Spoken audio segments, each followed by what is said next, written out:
Good morning, Lex. How you going? You were waiting for the red light too, are you? Yes, I was. Yes. Well, we're live. Yes. We are live. Welcome, everybody. Yep. Fantastic to have you here with us this morning. It's raining here in Bairnsdale. It is. We've had a lot of rain, actually. Didn't stop Yes. at all yesterday where we were. And for those that were watching the grand final last night and hoping that Geelong would get up, No. I hate it when someone loses. Someone has to lose.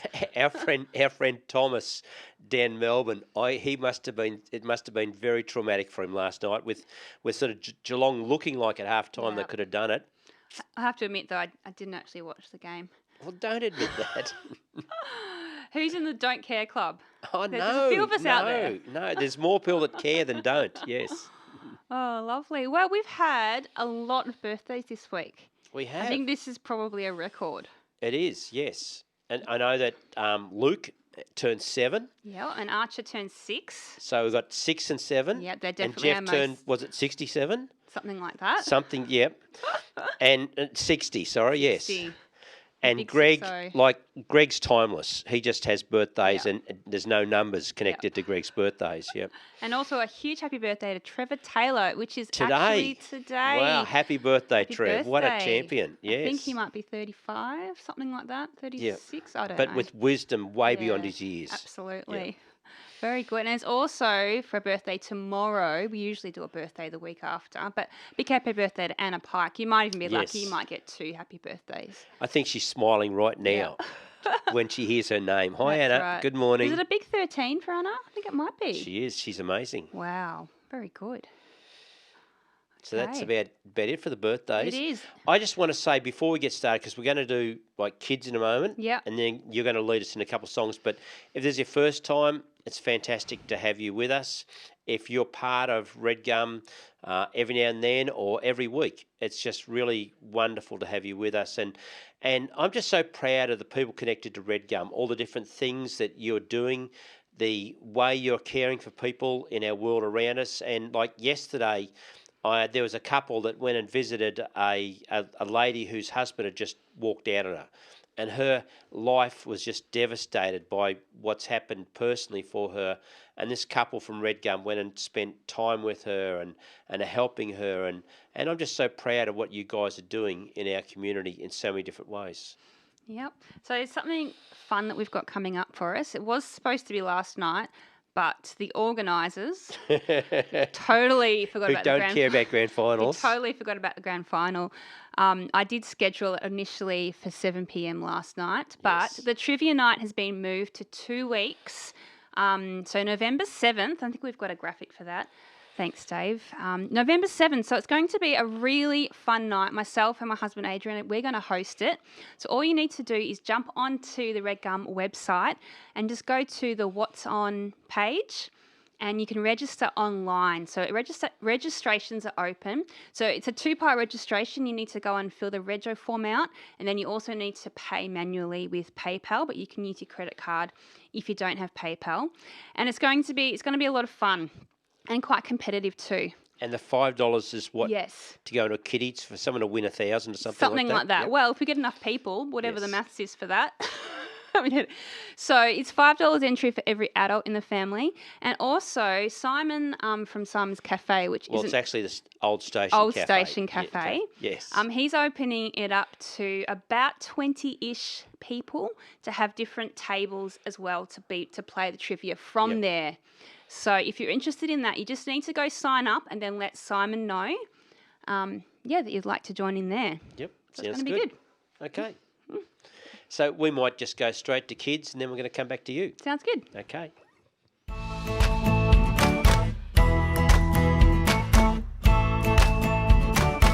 Good morning. Welcome to Redgum Kids. I hope you're all well this morning. My name is Michelle. I'm a guest reader for you today.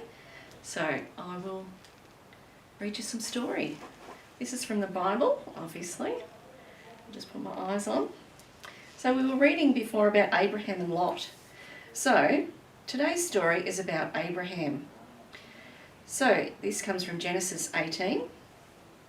So, not long after this, Abraham saw 3 strangers passing by. He hurried out to meet them and offered to bring water to wash their feet and food to eat while they rested in the shade of a nearby tree. Sarah baked some bread, and while Abraham brought his choicest meat for the men to eat and milk for them to drink. So he's being a nice host. Then one of the men, who was really God, asked Abraham where his wife was. When Abraham replied that she was inside the tent, God told him that he would come back within a year and that Sarah would have given birth to a son. As Sarah was in the tent listening and could not help laughing, and she laughed out loud because she was too old to have children. But God asked, "Why is Sarah laughing? Nothing is too hard for me." And sure enough, 9 months later, Sarah gave birth to a baby boy and named him Isaac, which means he laughs. Now, do you remember that Lot and Abraham separated? Lot went one direction and Abraham stayed in another place. So part of the city where Lot went had some places that had people that weren't godly. And this is one of the stories about this place. It's called the Bad Cities, Genesis 18 to 19. Sodom and Gomorrah were bad cities. The people had turned away from God and were wicked and cruel. God decided to destroy them. But Abraham was worried because he knew his nephew Lot lived in Sodom. He asked God if he would still destroy the city if there were still good men living in there. And God said, "If there are even 10 good people, I will spare the city." Lot was standing by the city gates when 2 strangers, angels in disguise, passed through. He begged them to spend the night with him in his house. He gave them water to wash their feet and prepared a meal for them. But an angry, violent crowd gathered outside, demanding that he send the strangers outside. Lot begged them to leave the strangers alone, because they were his guests. But the mob became angry with Lot, and the angels had to pull him back inside the house. Then they struck the crowd with blindness, so that they couldn't open the door to break in. So these people were not very nice, and the whole city was pretty wicked. So we read on in Genesis 19 what God did. It says, God destroys Sodom. The angels warned Lot to leave the city with his wife and daughters that very night, because God was so angry and the city would be punished. They took them by the hand and led them to safety, urging them to hurry. Flee for your lives, run to the mountains, and don't look back. As Lot and his family hurried away, they could hear a dreadful sound, like a storm of burning sulphur. It rained down on the city. Nothing survived. It was like a hailstone of fire. Not one building, not one person. But Lot's wife couldn't help looking back. And as she did so, she was instantly turned into a pillar of stone. Lot and his daughters were the only ones to survive the destruction. So that was a bit of a sad end to that city. I hope you liked the story today, and we'll see you next time for Redgum Kids.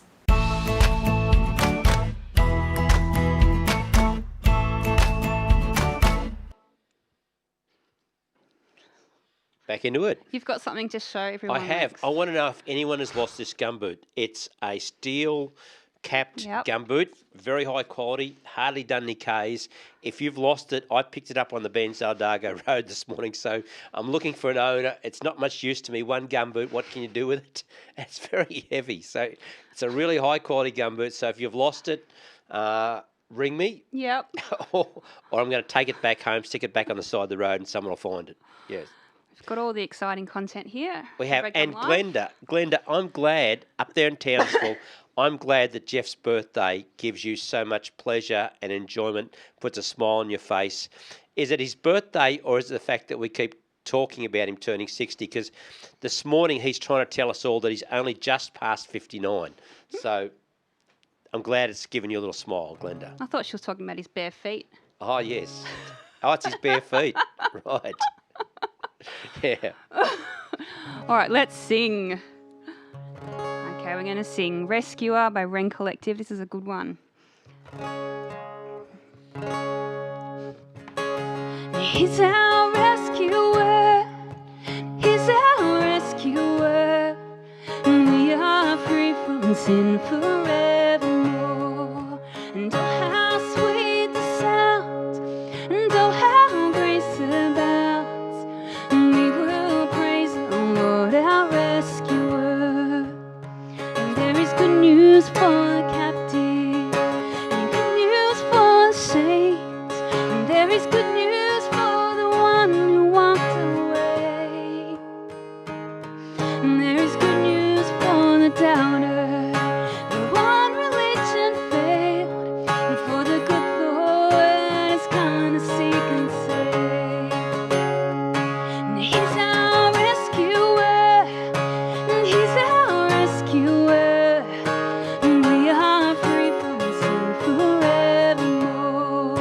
And oh, how sweet the sound, and oh, how grace abounds.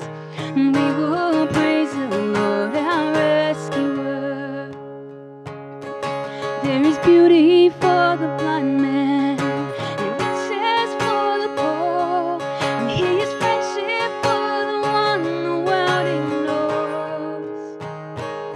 And He is pasture for the weary, and rest for those who strive.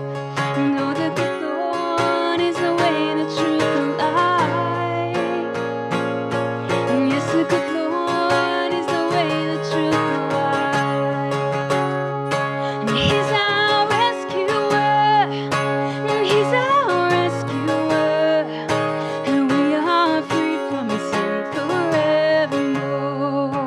And oh, how sweet the sound, and oh, how grace abounds.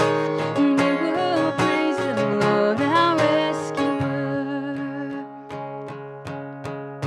So come and be chainless, and come and be fearless, and come to the foot of Calvary.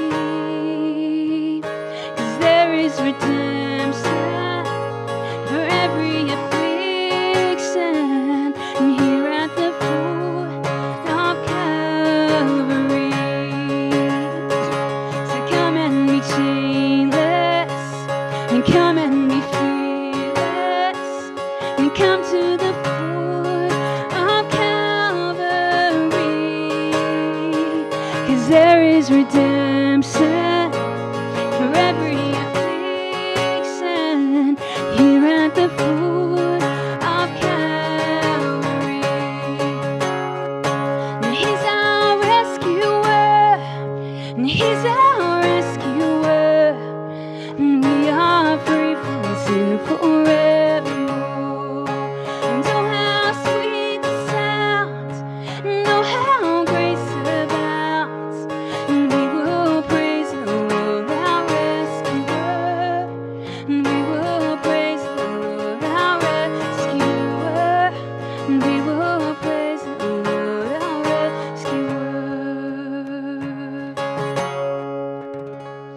I just absolutely love that song. It just speaks about the love of God, and here's another one that speaks all about the love of God as well.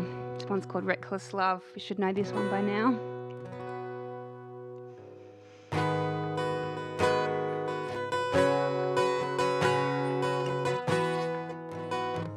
Sorry.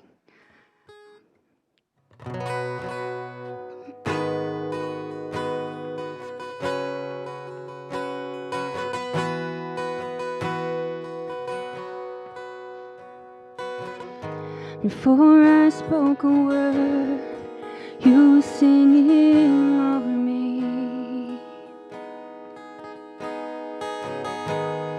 And you have been so, so good to me. Before I took a breath, you breathed your life in me.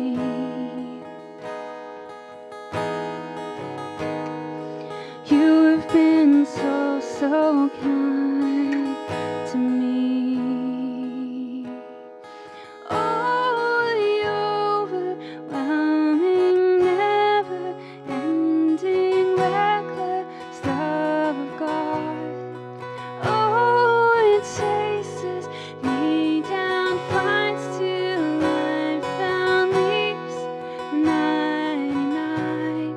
and I couldn't earn it, and I don't deserve it. Still, you give yourself away.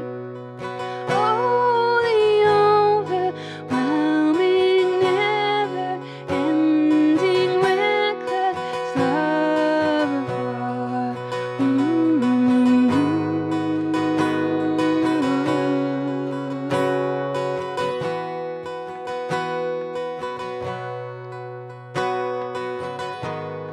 When I was your foe, still your love fought for me. And you have been so, so good to me.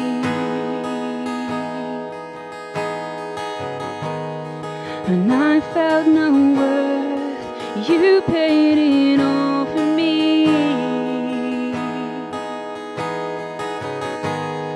And you have been so, so kind to me. And oh, the overwhelming, never-ending, reckless love of God. And oh, it chases me down, fights till I found peace, the 99. And I couldn't earn it, and I don't deserve it. Still, you give yourself away. Oh, the overwhelming, never-ending, reckless love of God.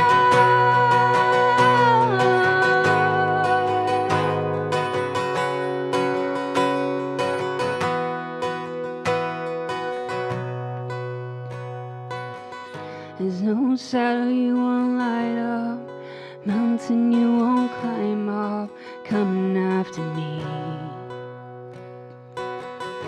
There's no wall you won't kick down, lie you won't tear down, coming after me. There's no shadow you won't light up, mountain you won't climb up, coming after me. There's no wall you won't kick down, lie you won't tear down, coming after me.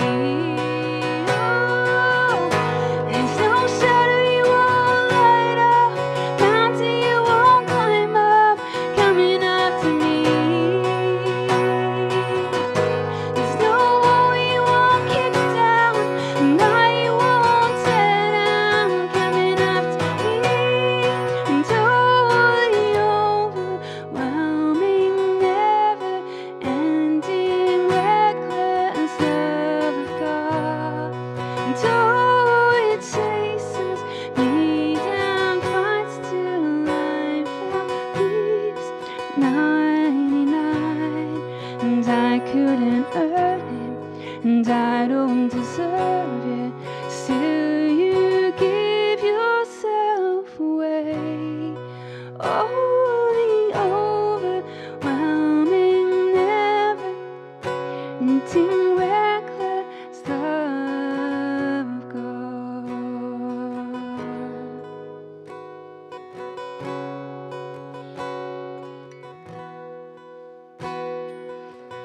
I love those songs, especially that first one. It's a good one. It's a ripper song. I love the gifting that goes behind writing, creating songs, Yeah. and then being able to take those songs like you've just done with a simple guitar and the human voice. And Do you miss the band though? I do miss I the do miss band. the band big Yes, time. yes, yeah.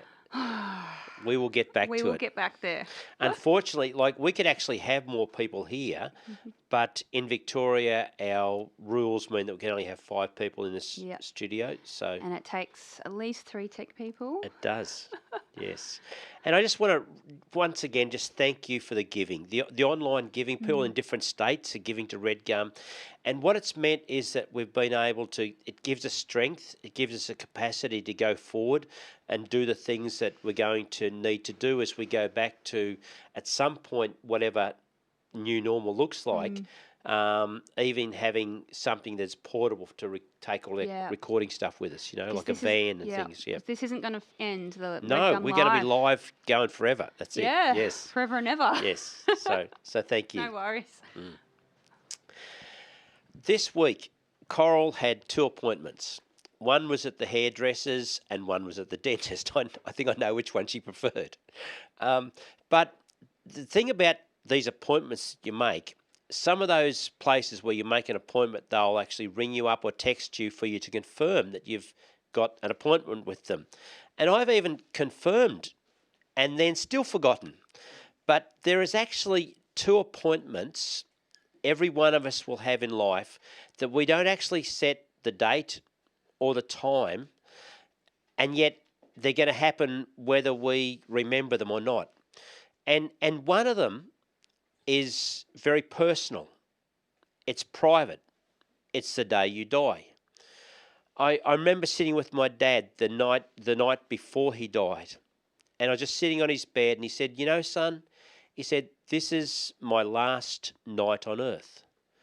Now, I don't know how he knew that, but somehow God's Spirit had whispered to him that he had an appointment the next day. And there's another appointment that it's public. It's still very personal, and Jesus describes it as the day of judgment. And we're going to all be there together. It's going to happen publicly, but it's going to be very personal for us. There's a trend in our culture where people have lost the fear of death. Like once upon a time, people were very fearful of death, but that's sort of dropped away. It's changed over time. But the fear of the process of dying, the fear of pain, the fear of suffering, that's still there. There's words that have crept into our language like quality of life. I didn't hear that when I was growing up as a kid. The thought of the phrase assisted dying. When I was a kid growing up, I could never have imagined that last year the Victorian government would legalise killing people that were going to die soon anyway. Terminally ill people. I know there's conditions like a doctor has to consider that you would die within the next 6 months. Or for people with MS or motor neurone disease, there's a 12-month. And it's called voluntary euthanasia. I never can get that word right. But I actually understand why our community think that that's a good idea. Because in our community, there is a general sort of a thought that if you die, you go to a better place. In fact, people put the word RIP, rest in peace. And someone that's dying of cancer, people think, well, it's better because if they're dead, they're in a better place. They're in heaven. Some people don't believe that. In fact, they actually believe that it's better for you to be dead because once you're dead, you cease to exist. It's like when you're alive, you're a human being, but when you die, that's it. There's nothing after that. And so I can understand why our community would think that this is a good idea. I guess the issue, though, is if there's a day of judgment, what's going to happen? And I know that people don't like the concept of a day of judgment. It's sort of it doesn't sit well with most of us, right? In fact, even for Christians, we don't like this concept. And the thought of giving an account for every thought we've had, every word we've had, that doesn't fill you with sort of warm fuzzies, does it? So generally in our community, along with hell, except for really, really bad people, because we still think that's a good concept, but along with hell and this sense of a day of judgment, our community as a whole has rejected it as a fable, as a fairy tale, as something that is not true, or it's just something that religious people sort of have kept as a fear, as a weapon to sort of control what people do. The the Western Church, though, in all honesty, has distorted this life after death, and it's caused a lot of damage. And I just I want us to look at this today with fresh eyes. I want us to look at, instead of the afterlife through this lens of punishment, but to look at it through the grace that Jesus showed, taught, and brought to earth. And if there's anything I say today that you think, nah, that's not right, I don't want you just to accept what I'm saying. Go and look in God's Word. Have a look in the Bible for yourself. And have a discussion with me if you like. Like, text, email us, do something. Like, don't just accept what I'm saying. Hear for yourself from God. There are four sort of main central events that are yet to happen in the human experience, in the history of humanity. Four things that haven't yet happened. One is the return of Jesus. The second is the day of judgment. And then there's heaven and there's hell. Now, the number one prediction you'll find through the whole of the Bible is the return of Jesus. There's over 100 times in the New Testament that specifically talks about him coming back to earth. There's more in the Old Testament. But the second most frequently mentioned prediction of the future is the day of judgment. It's there everywhere. And I want to just take 3 verses and read them to you. Now, when I'm talking, probably half the stuff I say may not be worth listening to. But when I read this is God's words. These are his truths. And every one of them is really powerful. So I'm just going to read 3 verses about this day of judgment. And the first it's in Acts. And Luke says this. He says, "For he has set a day for judging the world with justice." And I'm so glad that God's justice is not the flawed legal system we have, but his justice is right and true. And then he tells us who is going to be this judge. He says, "By the man who he has appointed, and has proved to everyone who this is by raising him from the dead." So that's Jesus. And then in Corinthians, Paul says this, "For we must all stand before Christ to be judged.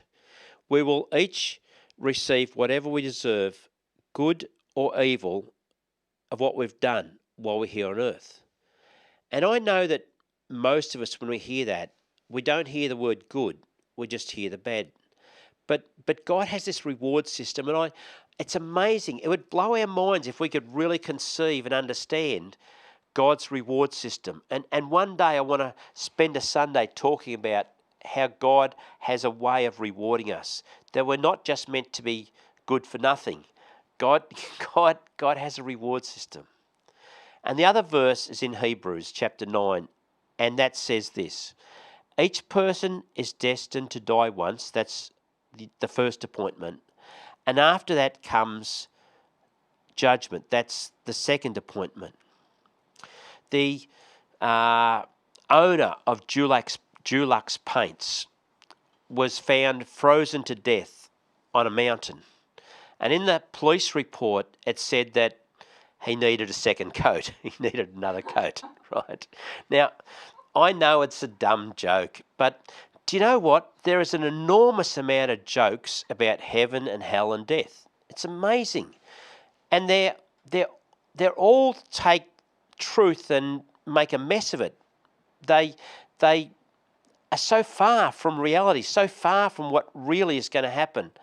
And one of the big misunderstandings that I want us to just try to help us get our head around this morning before we get into this too far is this very common misunderstanding about human existence, where we think that the human experience has just 2 stages. The first stage is here on earth as a physical being, right? And then we die, and the next stage is that we go to either heaven or hell, and we get a new body. But it's just not how it is. There's actually three stages, three phases, three different aspects of our experience of this life that we've been given. I don't know if you've ever sat with someone that has just recently died, someone you love. You've been in a hospital, you've been sitting with them, and they've passed away. The moment they die, it's like there's a separation between their body and their spirit. They're not just asleep. What is left when their spirit goes is just a tent. It's a shell. It's not the real them. The real them, their spirit, has gone. But where does that go? And Jesus, as he hung on the cross, there's two criminals being put to death beside him, hanging either side of him. And there's a conversation goes on, and one of them starts mocking Jesus, the guy that's dying. He's mocking Jesus, and he says, well, you know, if you're who you're meant to be, why don't you save yourself, and while you're at it, like, get us off here too. But the other guy, something happens inside of him. Something grabs his spirit and his heart, and he pushes back against that, and he tells the other bloke to pull his head in, and he ends up turning to Jesus, and he says this, Jesus, remember me when you come into your kingdom. That's amazing that he would say that. And then Jesus says this to him, I tell you the truth, today you'll be with me in paradise. Jesus didn't say, you'll be with me in heaven. He used a word that's only used two other times in the whole of the New Testament. And once Paul uses it when he's describing this like out-of-body experience, when his spirit had a experience with God. And it literally means a place of future happiness. So where is it? Well, it doesn't really matter. It's just being with the Lord. It's being with Jesus, but it's our spirit. It's not a physical body. We don't yet get a physical body till Jesus returns to earth. And when Jesus spoke to his disciples about heaven, he spoke to them about a place that he was preparing for them. It was still being constructed. It's still being built for us, even now. The only things that we know about hell are what Jesus told us. Peter didn't tell us, Paul didn't, Luke didn't, John didn't. It's like God only trusted Jesus to share what we know about hell through Jesus. And when he spoke about hell, he said there was a place that was being prepared for the devil and his angels. And they are not there yet, and neither is anyone else. And until that day of judgment, hell is unoccupied. There's no one there. And until that day of judgment, there's no one in heaven. It's still not ready yet. So where did the Spirit go from the guy on the cross that was mocking Jesus? I don't know. And Jesus is not telling. And I know that Peter gives us a hint in one of his letters, but it's still not clear. And the Bible's really light on telling us what happens between stage 1 and stage 3. But we know this, that heaven and hell are part of stage 3. They are both places that need a physical body, and they are literal physical locations. Now, who goes there? That can't be sorted out till the day of judgment. And that can't happen until Jesus returns to earth. The last time Jesus was here, our world saw him naked, hanging on a cross, dying. But he will return, triumphant, rule of the universe, judge of the living and the resurrected dead. And deep down, we actually want a day of judgment. We want a day when things are put right. I want the justice for the child that was sexually abused by a pedophile that may have never been caught. Or if they're caught, they got off on a technicality, or they got a very light sentence. Like, or they get imprisoned late at the last bit of their life. Like, I don't know if George Pell is guilty or not. Only God does. Or maybe more than God. But God knows and I don't. But if he's innocent, I want to see him vindicated. And if he's guilty, I want him held to account. Now, on April the 22nd of this year, in the Eastern Freeway, a guy called Richard Pusey was driving his Porsche and he was clocked at 149 k's an hour. He was pulled up. He was a repeat offender. He was high on drugs. And as a result of the police pulling him up, in a chain of events, 4 policemen, a woman, were killed. Now, before he fled the scene, he recorded on his phone and taunted this dying policewoman. And I know that by the time he gets through the legal system, he'll actually get away fairly lightly from his part in all that, right? And I know that the truck driver that ploughed into the cops, he's been charged with manslaughter. I get all that. But we don't have a true way of sorting out what's right or wrong in our world. We have rules, we have laws. The Royal Commission into this debacle with the hotels, right?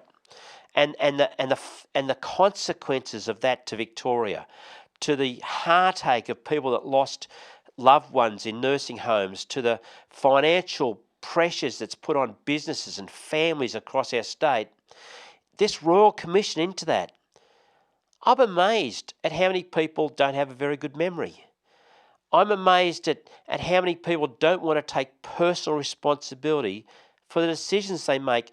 Even emails that should have been there as evidence have been held back because lawyers outside of the Royal Commission have told their clients, no, don't, you don't have to show them that. Wherever you look in our world, there's injustice. It's everywhere. Our world is not fair. And it's not just us who one day want to see things put right, want the cover-ups and the lies to be exposed, the guilty, those that have abused and been cruel to others to be brought to account. Like, if you look into the Holocaust of what took place, someone has to be accountable. If you look into the lack of value of human life in the prisoner of war camps, someone has to be held accountable. If you look at the racial abuse over the centuries, do you know, in the New Testament there's little short lists of the sort of things that would qualify you to go to hell. And in those lists, there's actually over 120 different things, but one of them might surprise you. One of them, Paul lists, is that slave traders will go to hell, will be sent to hell.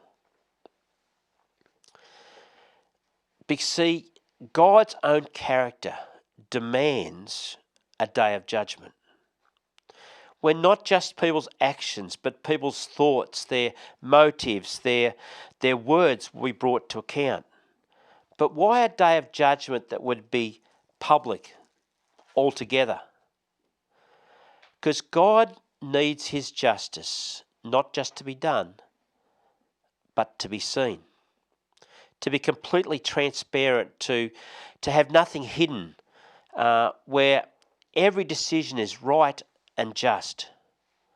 And on that day, God will be vindicated.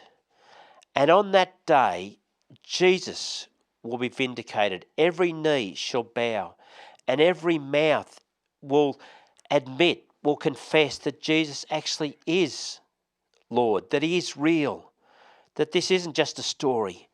And you know what? On that day, Christians are going to be vindicated. Last year, around the world, 11 Christians every day were murdered, put to death, killed because of their belief and their relationship with Jesus. And on that day, they're going to be vindicated. And on that day, you will only be found guilty or innocent. There's no hung juries. Jesus will know everything. And the outcome of this second appointment is already determined before our first appointment, before we die. We can't change anything after we die. And it's not based on being good enough. It's not this set of scales where if you sort of got enough good things going and not too many bad things, you sort of get the nod and, yep, you're right, you get in. It doesn't work that way. It all comes down to our identity. There's a description of this day in Revelations chapter 20. I want to read a little bit of it to you. It says this: "If anyone's name is not found written in the book of life, he'll be thrown into the fire." If you're not got an identity in Jesus, if you have an identity in anything but Jesus, your name can't be in that book. But it's actually a day that Paul looked forward to. And he writes this in 2 Timothy. He says, Now there is in store for me the crown of righteousness. He knows as a reward, which the righteous judge, will award to me on that day.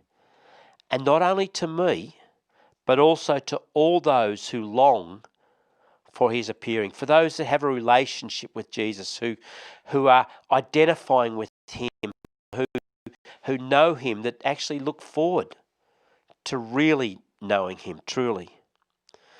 The words "go to hell" actually are not found anywhere in the Bible.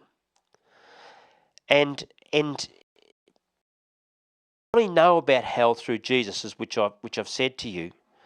And he doesn't use that word. He uses the word throne. And that's really important, that word throne, and I'm going to explain it to you. Hell is like an English word. It's a translation for the Greek word that Jesus used, which was Gehenna. Now, Gehenna was an actual place. It was a valley just outside of Jerusalem. It was a smouldering rubbish dump.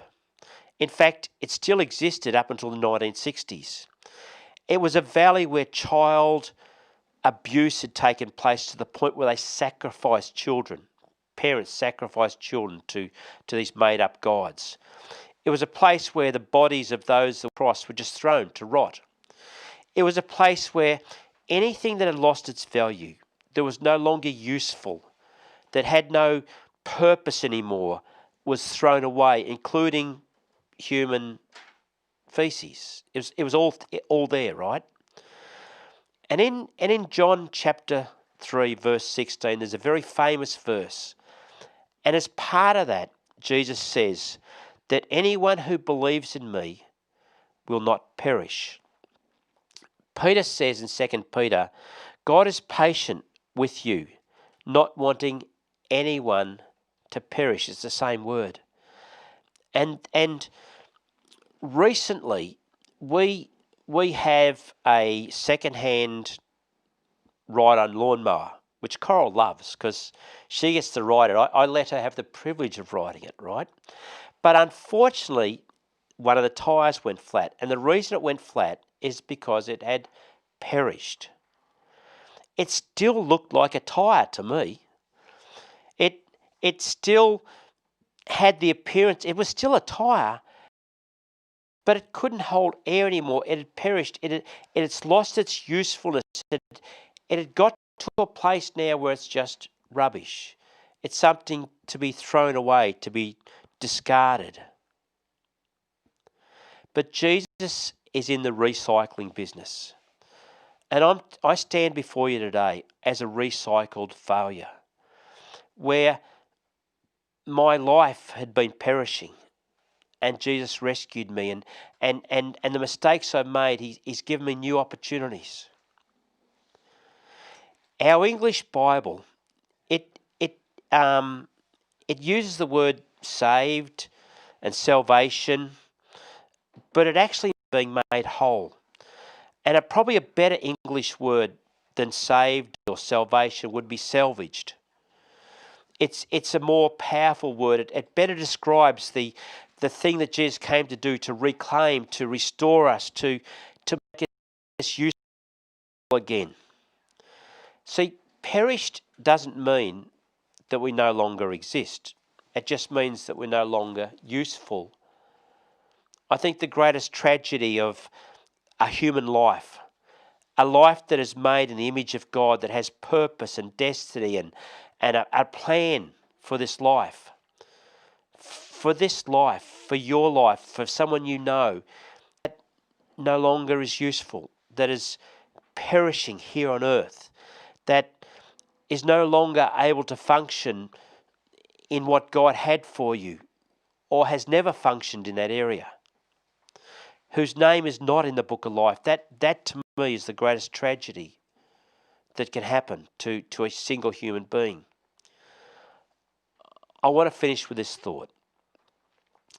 Jesus never spoke about hell to people that were unsalvaged, that were far from God. He only ever spoke about it to those that followed him, especially to his disciples. He had 2 goes at the Pharisees, the religious people, and spoke about it. But other than that, it was just to his followers. Now, that's the opposite to the way our Western church has been functioning for hundreds of years. We the Western church, have put so much effort into trying to tell people far from God about hell. But Jesus didn't do that. He spoke about the culture of heaven, the kingdom of heaven coming, and it being close. It's something available to us here and now. That he would restore the perished, that he would give purpose back to our lives, that would be useful again here on earth. Tom Varney grew up here in Bairnsdale many years ago. He was a great athlete and sportsman very young in his life. But at 13, he started hanging out in the footy clubs and the cricket clubs after the games, drinking. And by the time he was 15, he was an alcoholic. When he was 21, he developed this hatred for police in Bairnsdale. And one day he grabbed his shotgun. He loved hunting, he loved shooting, and he grabbed this gun and he loaded it up and he drove at a police car in the main street with his idea to shoot this cop and kill him. There ended up this car chase in the main street of Bairnsdale, all around the rotunda and the cenotaph, the sale yards in the morass, and he was arrested. And in a 9-month period, Tom Varney burnt 3 police cars here in Bairnsdale. And he just kept being in and out of jail. Eventually he ended up in Pentridge, and then they classified him as insane. And they sent him to Ararat to the J ward. He escaped with 2 other prisoners from Ararat prison.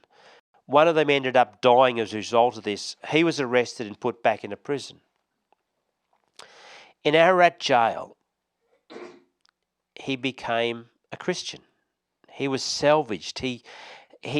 God started to intervene in his life as he opened up and invited Jesus to come into his life. And to the point his life changed so much that he was no longer classed as insane, which meant that he could stand trial again for all the stuff he hadn't been jailed for. So they chucked him in the back of a divvy van and they brought him back to Bairnsdale. And there was this massive trial here in Bairnsdale, so big that they ended up shifting it to Melbourne. And do you know the result of that trial? The government of the day, the Victorian government, gave him a full pardon because his life was transformed so much by what Jesus had done in him. The first time I met Tom Varney, he had written this book called From Gutter to Glory. In fact, I took him deer hunting and took him up out the bush, and wherever he went out the bush when he was deer hunting, he'd find at the start of little tracks, he'd find a log or something, a stump, and he'd put a little Bible verse on it, and he'd put a rock on top, and he'd leave it there for someone to find. Unusual guy, but an unusual story. I wish I could tell you all the detail of his life story, but just the name of the book, From Gutter to Glory, really says it all. It's from perished to restored. It's from no purpose to purpose. And I know that Tom Varney's probably 80 now, and I know he'll have an appointment with God one day. And he's going to hear, well done, good and faithful servant, who has lived a life that has been adding value to others. It began pretty rough, but see, God is in the recycling business. And I don't know where your life is, but if God can do that for Tom, and if he can do it for me, he can do it for you. There is nothing that God can't redeem. There's nothing he can't restore. I just really encourage you this day to understand that life is in different phases. We're in one now. And the things that we choose, the things that we decide affect us now. Also, they affect us in the future. But I'm telling you, there is not a better way to live than putting God first in your life. Honestly, it is the best way to go. Now, I've been wanting to get to heaven. I mean, I don't mean literally get to heaven, but I want to be wanting to talk. I'm going to do that next time I speak. But next week we have a guest. We have Luke Raymond, Jeff's son, my nephew, and I'm really looking forward to him speaking. So we've got this special guest next week, and we'll see you then. I'm going to hand back to Rachel. She's going to lead us in a song, and then we'll finish. Thank you. Thanks, Lex. I'm going to sing an oldie, but this is one of my absolute favourite songs. So I just really encourage you to just really invite God's presence into wherever you are, in your bedroom or your lounge room, and just say, God, I just need you, and God, I just want to meet with you right now.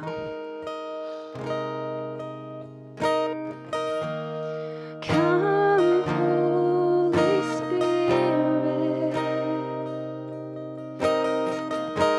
and fall afresh on me.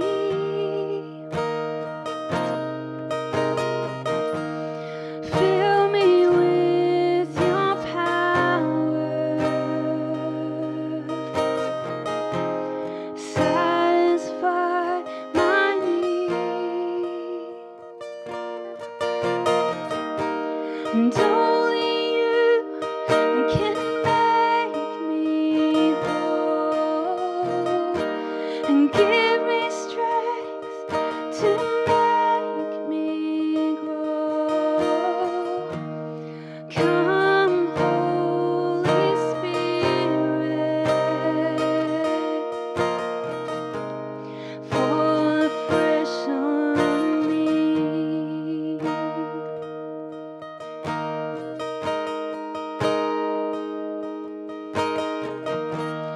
Come, Holy Spirit, fall afresh on me.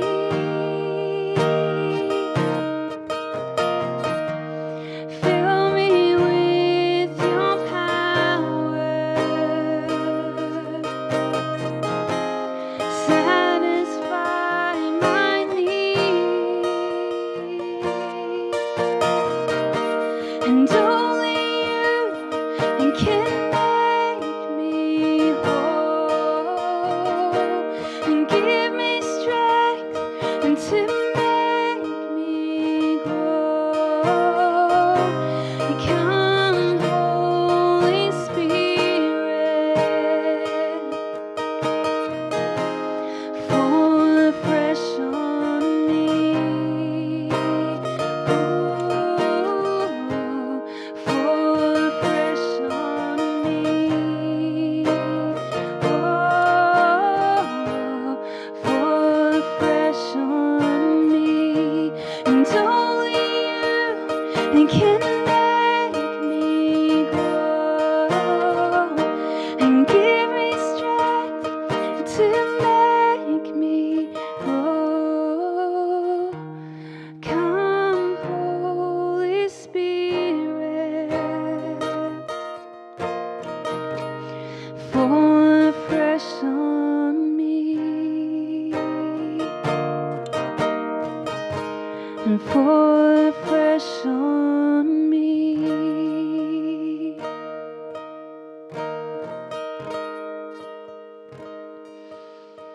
Jesus, we just thank you so much that you love us so much, and that whenever we invite you to come into our lives, you are there, you are here with us all the time, God, and we just love you so much. Amen. Well, thank you for being with us today. And I'd love to say we'll see you next week. It doesn't quite work that way, No. does it? But we sort of do mean it. Like, I know you're there, and we just appreciate you being part of things. So we'll catch you next week. See you later. See ya.